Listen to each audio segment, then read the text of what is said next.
Welcome back. Welcome back. AI economy, when decisions become organized.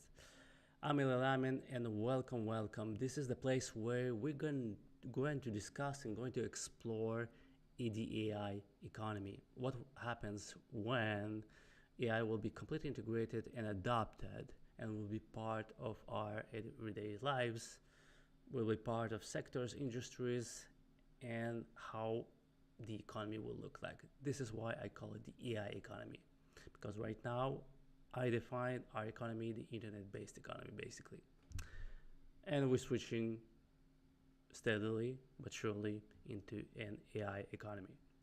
So today's stream, I wanted to to address something a little bit more closer to you. In the previous streams, I've been talking about how AI will affect, well, actually, how what healthcare will be when the AI will be completely integrated, what the financial businesses and the financial sector will be when AI will be completely integrated. Today, I wanted to talk about something much more closer to you, because I know from what I see, a lot of you are what is called knowledge workers, basically. You're working as a professional, or you're working as in some kind of administrative sense, basically. Um, so basically, you have an administrative task. Maybe some of you working in manufacturing, but still, are you on the manufacturing line producing something, or something physical? Or most of you, I'm sure most of you, are doing jobs as an engineer, as a planner, as a production manager, whatever it is. So you see, one, let's just zoom out. Let's just zoom out, because you see today, most of our economy today is about not producing things. I mean, the manufacturing, we outsource the manufacturing. And I'm talking about USA, Canada, and most of the Western countries, developed countries. The manufacturing was mostly outsourced somewhere else in other countries. So it's not about producing things anymore. It's about coordinating people, information, knowledge, decisions, or whatever it is. And you see, many jobs today exist primarily to manage uncertainty, priorities, and doing a bunch of trade-offs. This is the case for a lot of jobs that exist today in the knowledge sector, in the knowledge, this what we call the knowledge worker. Now, before the internet, work was slow, because information was hard to access. This is why a lot of people had a bunch of libraries. This old movies where when you see libraries of books and books and books. Why people had books? Because it's all about what you have, what you remember, what you have in your head as knowledge, and also what you've been able to accumulate as a knowledge, because that was the value. Information wasn't available easily, despite the fact that everybody watched television, but access to information was quite restricted one way or another. And I'm talking about before internet. If you wanted to understand something, know something, you take a book and you search for it, basically. So that was pretty much the one of the challenges, the primary challenge, before internet. Now, the internet change worked by kind of making information visible, connected, and searchable. This has kind of become, when internet appeared, basically, what it did, first things that it did information highly available. Even before the highly, effective search engines like Google or any other search engines, still people, I remember, even in the 90s, early 2000s, there was kind of a bunch of articles that were saying like people are overloaded by information. They cannot, this is when we got access to a lot of information. And basically what internet did, it did something interesting after. It actually um, automated the coordination of information. This is something that I mentioned before in my live streams, is that it kind of, and actually this is why Google say reorganized the world of information, because it did organized information. I mean, information became so available, and it's easy to find something relevant that you need, basically, as information. So, the internet kind of changed the world by making information visible and connected people together. But the internet did not remove what's called decision making from humans. You still need to make decisions. You still need to analyze the information that you have. I mean, the internet do not analyze for you. You do not, process the information. You do not digest the information. You just give it to you and do whatever you want with it. So that's where actually, and probably I will talk a little bit about this. That's where we have cognitive overload, and why people are feeling kind of tired, overloaded by everything that's going on, because just the human brain, the human physically cannot process that much information and make a decision out of it. So instead of, I've been talking about the internet did not remove decision making, obviously. So instead of it increased the amount of information, humans had to interpret. This is where I'm talking about overload. You have to interpret, you have to judge, you have to analyze the whole thing. I mean, we physically, let's go back to the 19th century, the 18th century, 17th century, 2,000 years ago. We had just, what, let's not go that far. Just before the internet, the 1980s, 1970s, we had access to some information. Obviously, we had television, we had the phone, we could call, we could do a lot of things, journals, but still we had limited amount of information that was available to us, and we were not overloaded. And basically that where people were feeling a little bit lighter, because they were not overloaded with information. Today, we receive information 24 hours, 7 days a week, instantly. So, that's great. I mean, really a challenge when it comes to judgment, when it comes to making any kind of decision, whether on a personal basis or on a professional basis.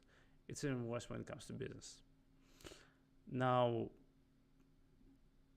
you see, AI by itself represent a different kind of shift than the internet, and it kind of very few people pretty much understand what kind of shifts I'm talking about. I am not talking about this hype, this overhyped delusion, or okay, what you see on the web right now on social media, it's a very distorted image of what AI is, basically. Some of people will say, "Oh, AI is going to become sentient." Yeah, that's a romantic picture. Other will say that, but AI will replace people. We'll have no more jobs. We'll have, what they call it, post-labor economics. Wonderful. One thing that I want to respond to that is just, let's see how our civilization evolved in a certain way, and those people, I think, whatever they wanted to sell something, because you have the highly exciting about AI, that AI will do everything, and AI will conquer the world, and then you have these fearful beliefs about AI going to eliminate humans, eliminate jobs. We're going to be in a jobless society. AI would take over. AI will create corporations and kind of trade within itself. Well, I mean, it's a very romantic and a very interesting and exciting vision, fantasy, but it's a fantasy. I mean, this is not how our Western civilization evolve. Just this is not what happens when a new what's called baseline gener- general technology or general use technology is coming. Whatever it's electricity, whatever it's internet, AI right now, and after AI there will be something else. We tend to, and this is something that I mentioned in my previous streams, each time a general purpose technology comes, if you study history, it comes with challenges. Those challenges we need humans to address those challenges, and challenges on many dimensions, whatever security, ethics, you name it, and also even technical support, and also it gives us new capabilities. Each time humans receive new capabilities, what happens? Our needs change, our needs evolve. And with the evolution of our needs, well, you need people, businesses, companies, sometimes entire sectors, industries, and sometimes even entire economies in order to satisfy those needs. So something becomes commoditized, something becomes automated and lose of its value. Other things gain in value and become highly, highly in demand. And for those things, we need humans. Why do we need humans? Because on a very fundamental level, what's the economy? It's an exchange of goods and services between who? Between people. Between groups of people. It's an exchange of value. Now, people will say, well, what will happen if AI will automate, like, let's say, the creation of corporations and the communication between corporations? Well, this means that the economy will go on top of this layer, which is going to be automated, and will create additional value on top of it. Actually, the economy will use this automated layer of automation. That's exactly what will happen. I mean, we already have servers. The internet itself, it's already servers. They automatically communicate between each other. There's no manual. There's no one that manually trying to communicate with each of. There's no human that manually trying to communicate with those servers. They communicate within each other. We just use the internet as an infrastructure to run the economy of today. But the economy of today is based on people's decision. Whatever somebody takes decision as a CEO in a company, or you are taking decision to buy tomatoes for, I don't know, $3.99 pound, whatever it is. You're making decisions, somebody else making decisions, people are making decisions, and we have an exchange of goods and services. That's what really is going on. So no, it's not gonna eliminate jobs. It's gonna, our occupations and our jobs will evolve. We'll see a displacement, not a fast one, but a gradual one. And yeah, we'll have to evolve with the technology that we have. That's how how society evolved. That's how our civilization evolved. That's the process itself. I mean, we should not be afraid of it. We should embrace it on a certain level.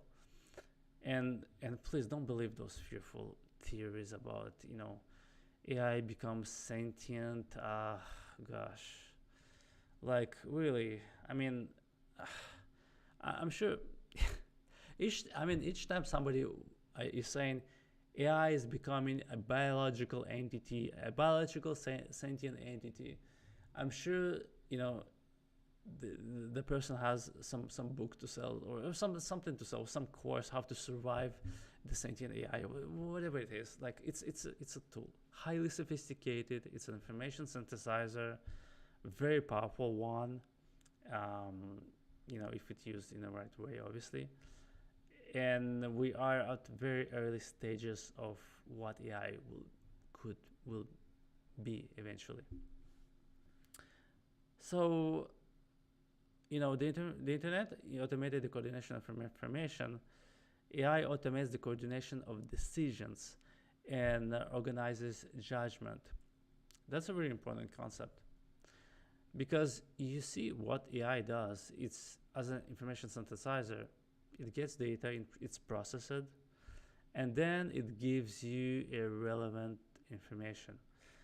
Basically, what it does is, that's why I'm saying it's organizing judgment, because you cannot digest and go through all the information that we have. It's just humanly impossible. It's physically impossible. What it does, it kind of accumulates all the data related to your context, and then gives you all the options, not all the options, but the most relevant options that are available, so that you will have a clear picture of what's going on in order for you to take decisions.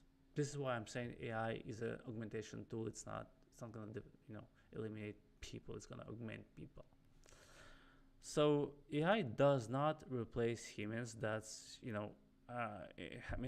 each time I'm saying that within a live stream, there's a couple of people saying, no, this time is different. In the 1990s, when the commercial internet started, there was a bunch of articles saying that the law of economics will not apply to internet because this time is different. Well, no, it doesn't. The law of economics applied to the internet-based economy, and we had the dot-com boom when all those startups just disappear, and a lot of internet-based early businesses disappear because they were saying that basically the law of economics, not the law of economics, but the economics do not apply, and it just, this time is different.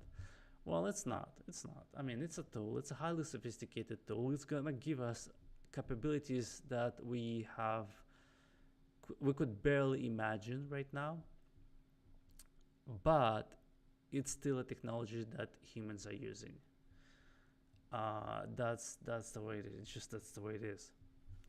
So it's going to restructure. It restructures how thinking happens around them. Basically, it's all about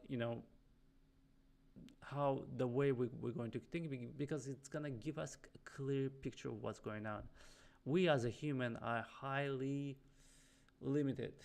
Are limited by our perception. Our perception is limited by the fact that basically the way we were conditioned were in our childhood. It's based on our system of beliefs. So we see the reality in a certain way.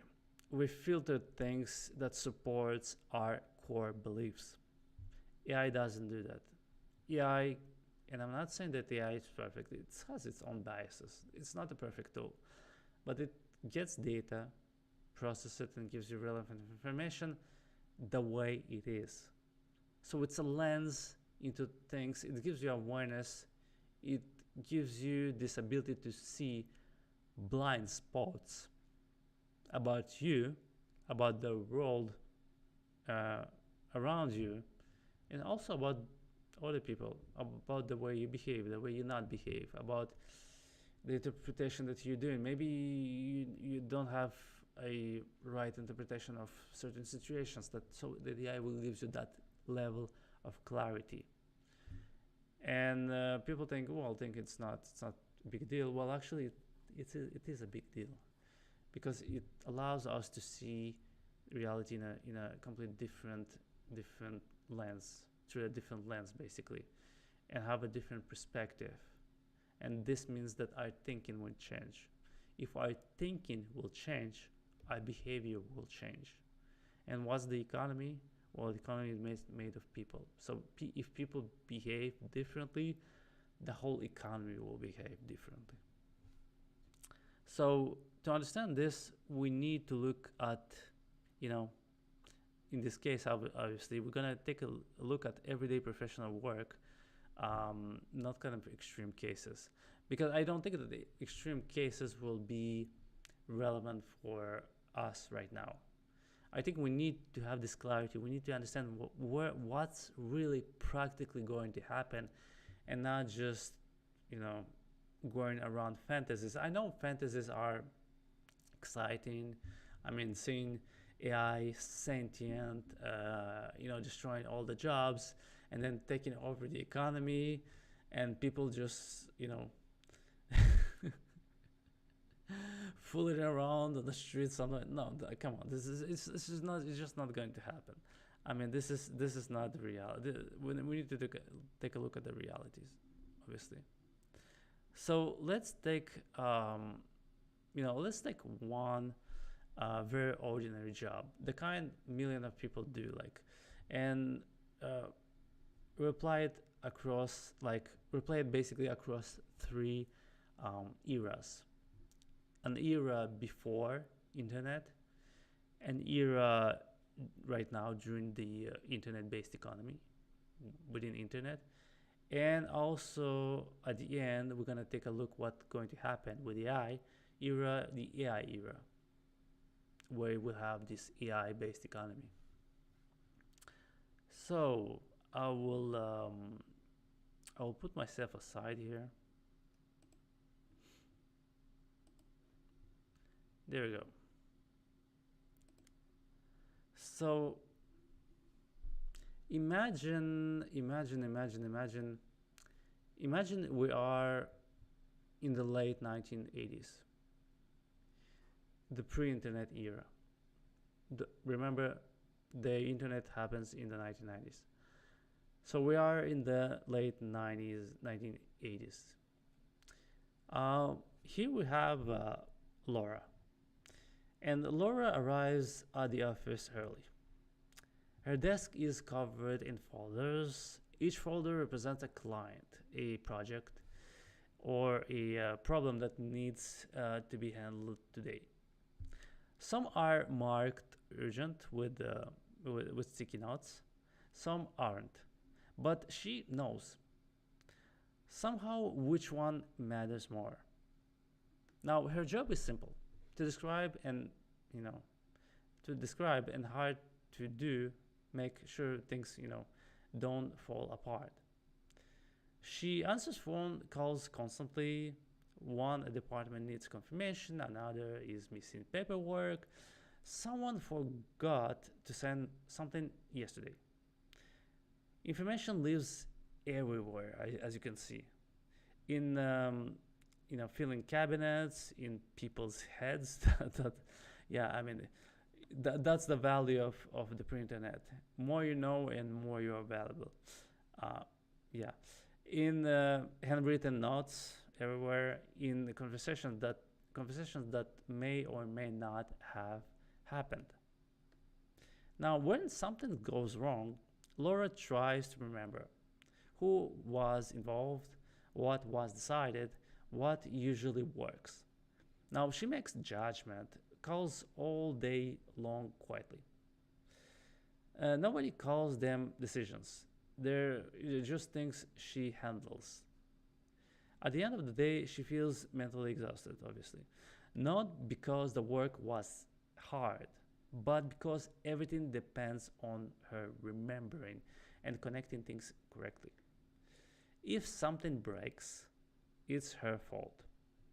She goes home with the feeling that she may have missed something, and there's no way to know. You see, within that setup, and we're talking about pre-internet, one of the problems is that there's no connectivity when it comes to information. Information is very hard to find. I mean, it's not just you cannot just do a search within a database or within a I don't know, a management system, you need to open the folder, and hopefully all the documentation will be in that folder or in some cabinet. And if a paper is missing, yeah, it's a problem. There's no backup. I mean, very often. So that was the era before internet. Now, what happened? What happened during internet is that, in the internet era, I mean, Laura's job still exists, but it looks very different. I mean, her desk is cleaner, her screen is not.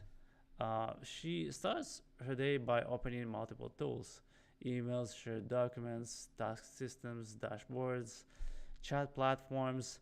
Everything is connected, everything is visible, everything is constantly updating. Information flows faster now, actually too fast. Laura doesn't chase missing information anymore. Instead, she tries to keep up.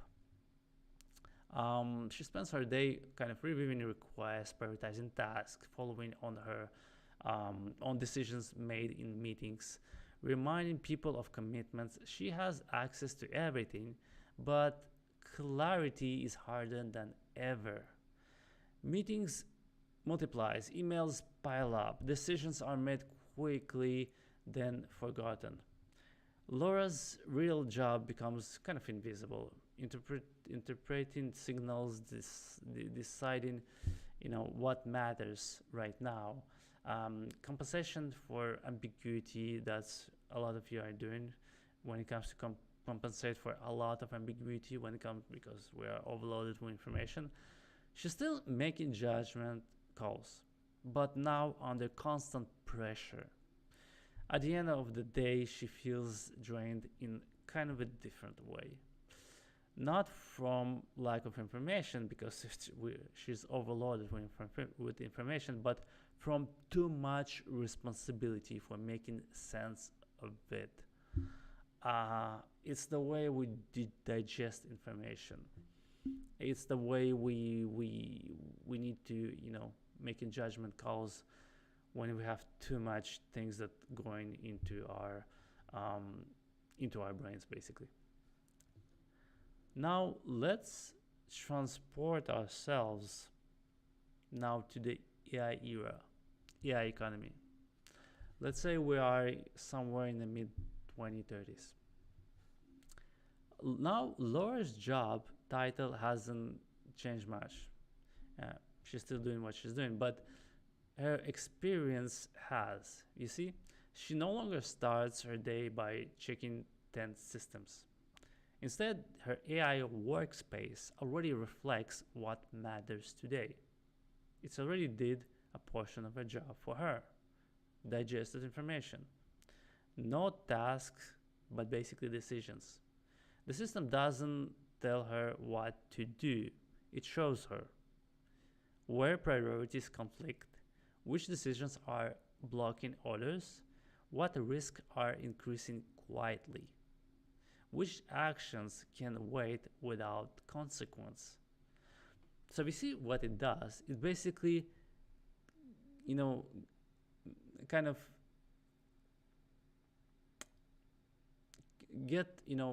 provide her with a clear picture, a clarity of what's really going on and when her value could be applied. So Laura still decides. That's an important one. But no longer decides blindly.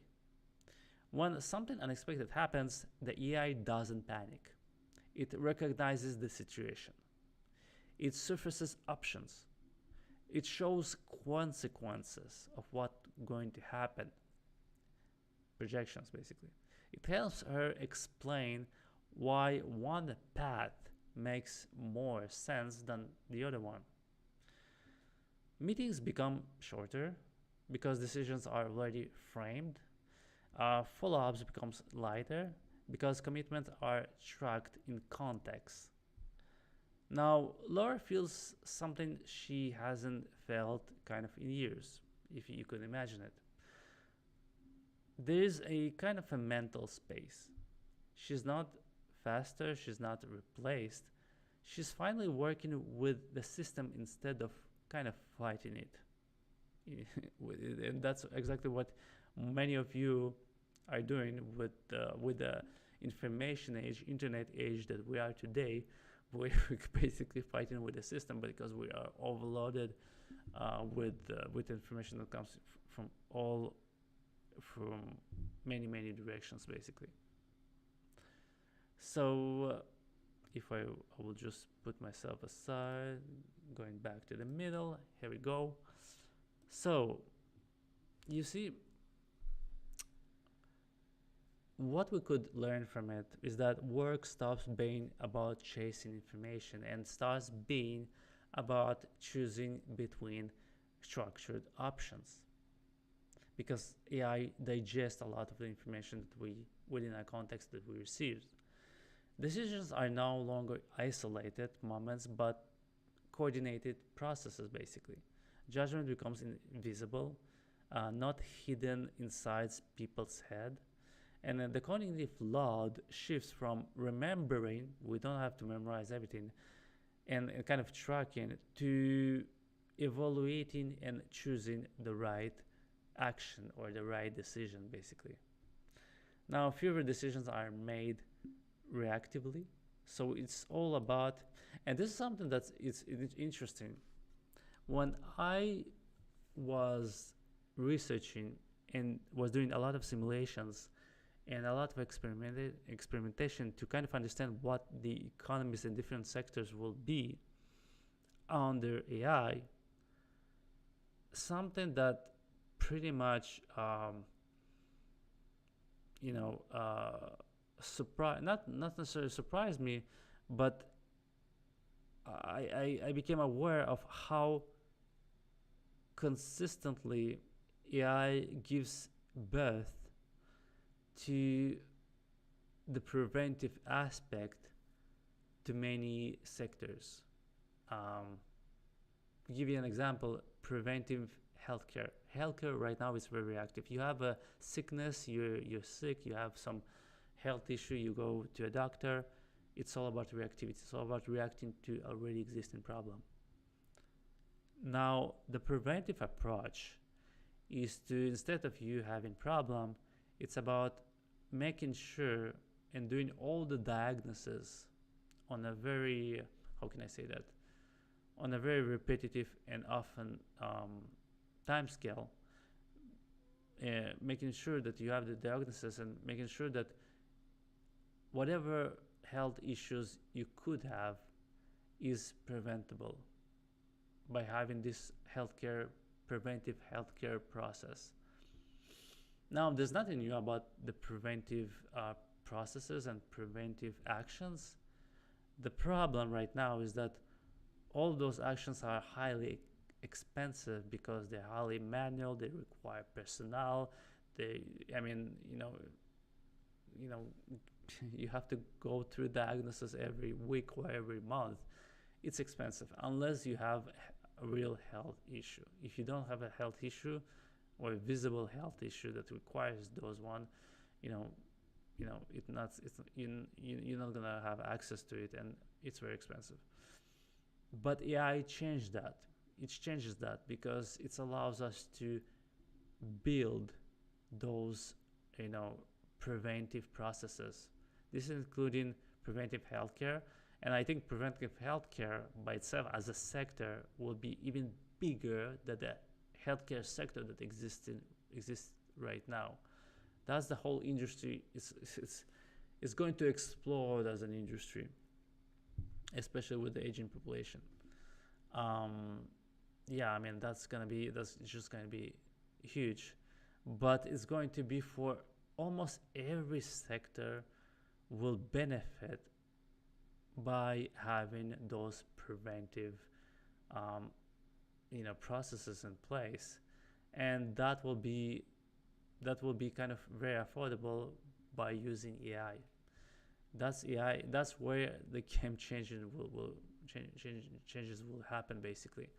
That's true for manufacturing, that's true for the financial sector, that's true for almost any sector, even real estate, even, even construction, like every sector could, this is something that highly consistent could have a preventive, uh, almost a preventive subsector that will appear within the same industry. So that's very highly exciting.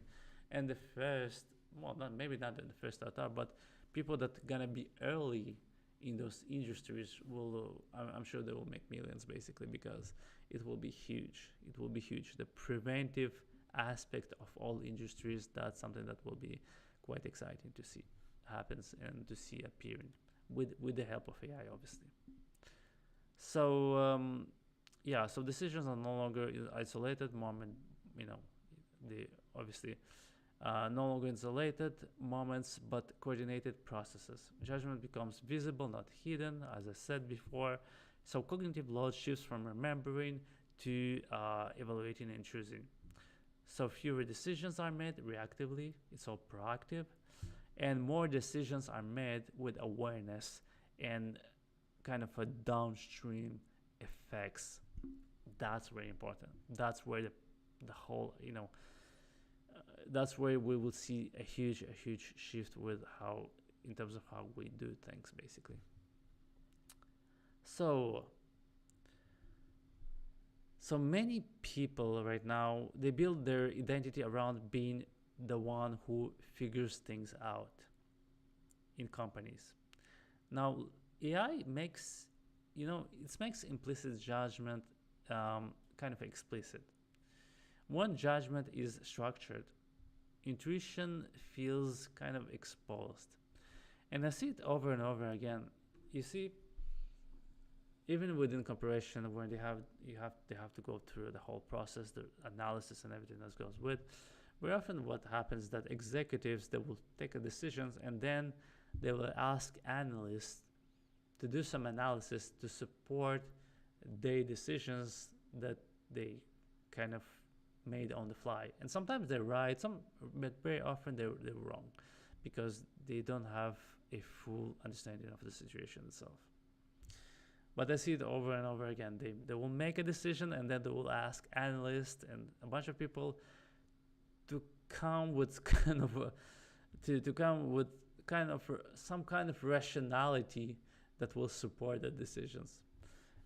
With some kind of analysis. That's what's going on actually. So the irrational decisions are not only made by people but also by many executives. So some decisions lose their emotional drama right away. Authority shifts from who knows basically to who chooses responsibility. And this is very important because when it comes to talent, it's not about who knows what. It's about who chooses responsibility, who acts in a responsible way within integrity, and who is able to use the available tools to make the right decisions. So it's become more like a practical way of navigating things, instead of are you the one that knows the most, which is kind of silly. I mean, and this is probably where the whole industry will shift. It will be very gradual, by the way. We're not gonna see it right away, but we're gonna feel the shift. That's for sure. So the discomfort is not about AI itself.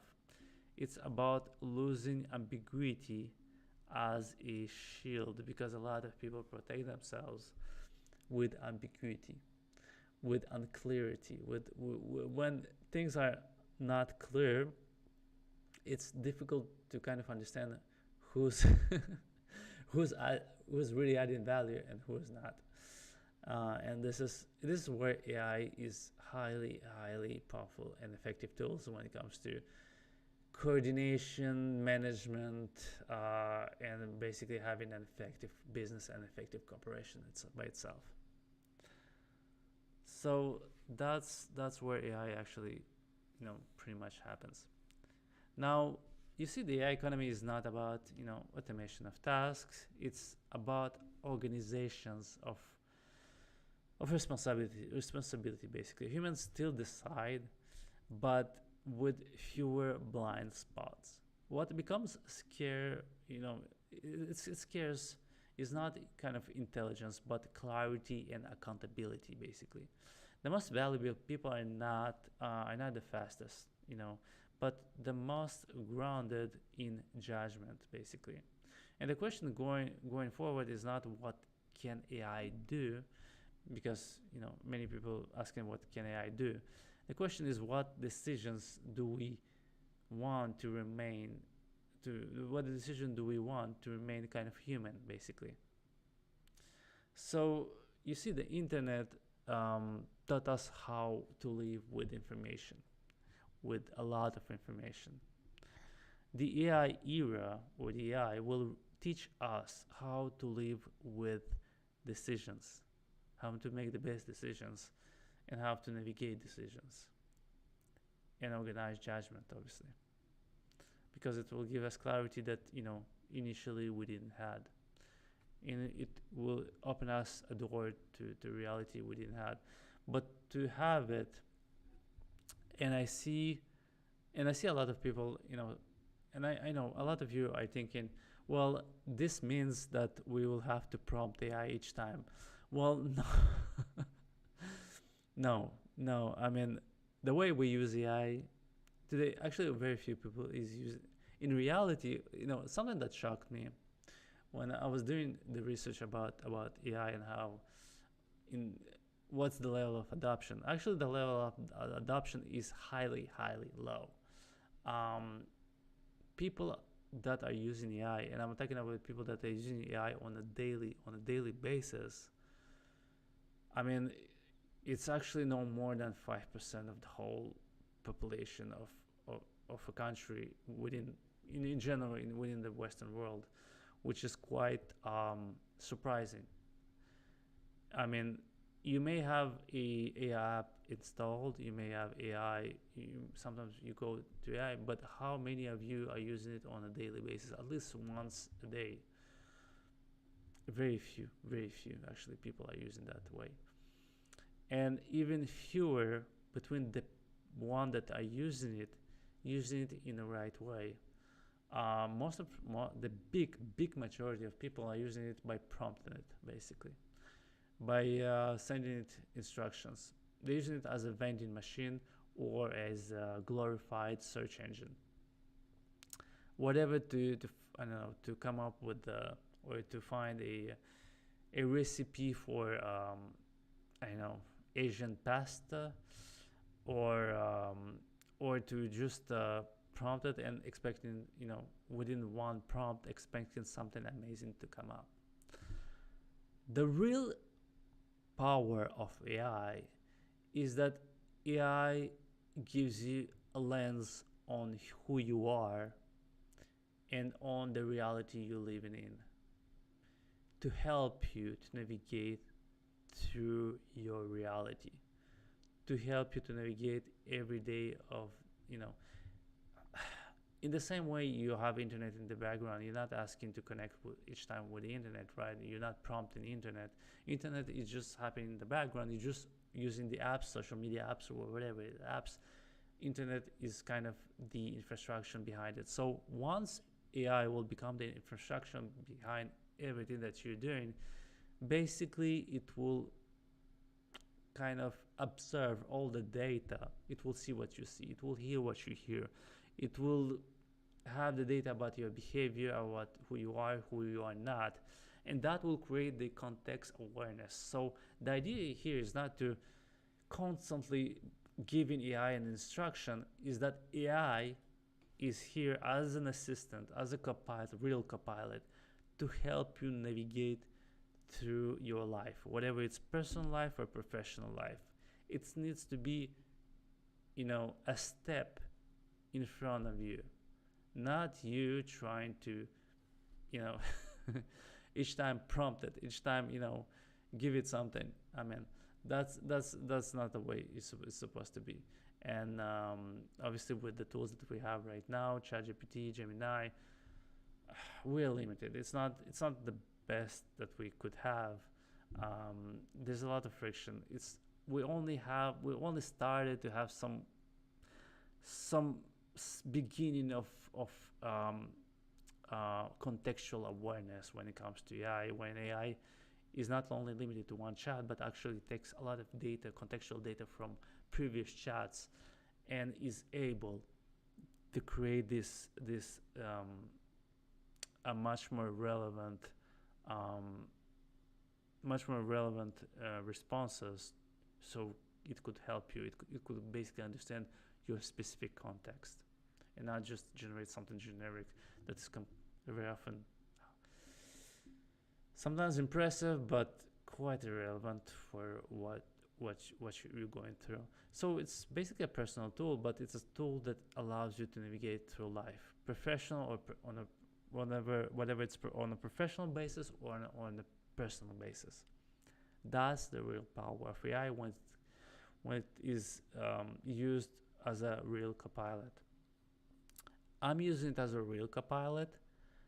That said, I had to create a whole process, and obviously for that you have to be highly disciplined. And I'm not expecting even one of you to go through that process, because it's highly at this point it's highly manual. I mean, we kind of create through that process, through that methodology, we kind of manually create AI as a copilot, where AI, becomes a proactive actor that actually helps me to navigate to my own reality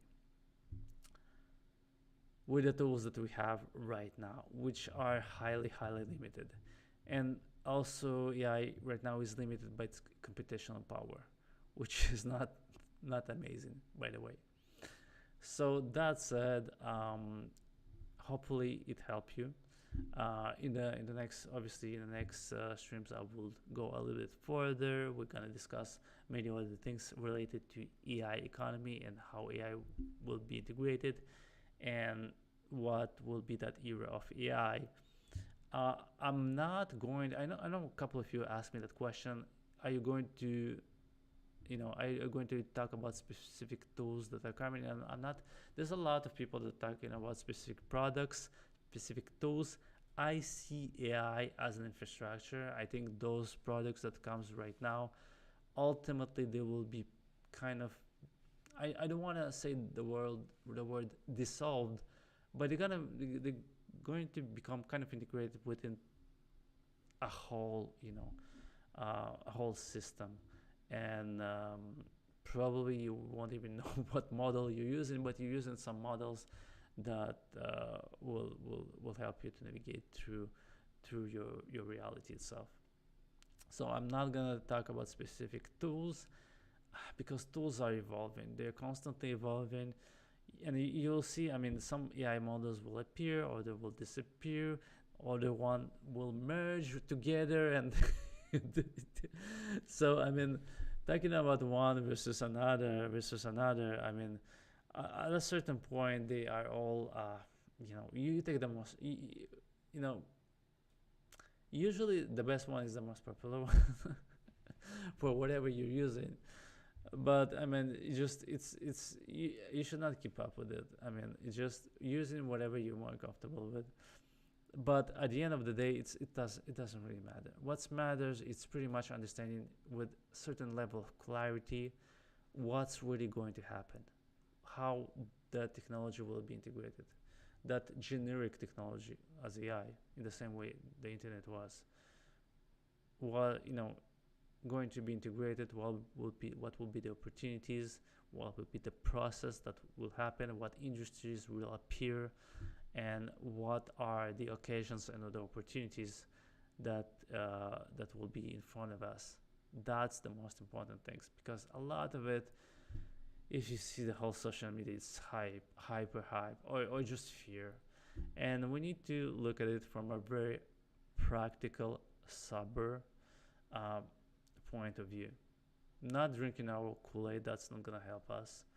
We need to have a much more sober approach to what's going on, and this is how we're going to thrive within the next years. On that one, if you find it interesting, please leave a like, subscribe, put some comments, put some questions, or you know what, anything that you're thinking about. There's no wrong questions, there's no wrong comment, positive, negative. I'm taking actually everything.